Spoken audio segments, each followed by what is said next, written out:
نحمدہ و نصلی علی رسولہ الکریم۔ ایک سوال اسلام آباد فیض آباد سے ہمارے پاس ہے کہ نبی پاک علیہ الصلوۃ والسلام نے حجۃ الوداع میں کیا کیا چیزیں بیان کی؟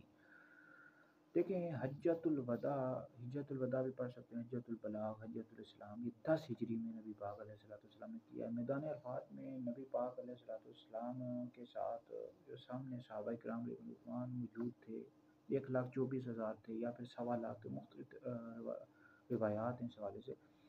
تو یہ بہت طویل خطبہ ہے، جو جتنی بھی سیرت کی کتابیں ہیں یا تاریخ طبری، تاریخ ابن خلدون میں اس خطبے کا مطالعہ کر سکتے ہیں۔ بہت طویل خطبہ ہے جس میں اللہ رب العزت کی آپ نے وحدانیت کو بیان کیا کہ اللہ ایک ہے، اس کا کوئی شریک نہیں۔ پھر حضور علیہ السلام نے یہ بیان کیا کہ میں اللہ کا بندہ ہوں، اس کا رسول ہوں۔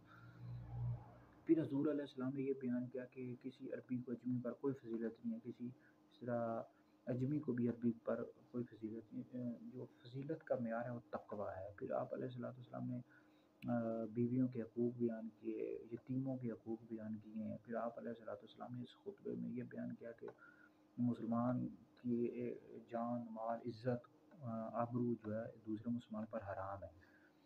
اور پھر جو ہے امانت کے حوالے سے آپ علیہ السلام نے بیان کیا، غلاموں کے حقوق بھی، یہ بہت سارے طویل خطبہ ہے۔ اس خطبے کا لازمی ہر مسلمان کو مطالعہ کرنا چاہیے۔ جتنی بھی سیرت کی کتابیں ہیں، تاریخ کی کتابیں ہیں، ان سب میں یہ خطبہ آپ کو مل جائے گا۔ بہت طویل خطبہ ہے، اور جتنے بھی آج کل کے امریکہ، برطانیہ، انہوں نے یہ اصول بنائے، یہ سب نبی کریم علیہ السلام نے 14.5 سال پہلے دے دیے تھے۔ اس خطبے کا لازمی آپ لوگ مطالعہ کریں۔ تو بہت ہی طویل ہے، اور انہی اصولوں کو اپنانا چاہیے ہم تمام مسلمانوں کو، اسی میں ہمارے لیے دنیا اور آخرت کی کامیابی ہے۔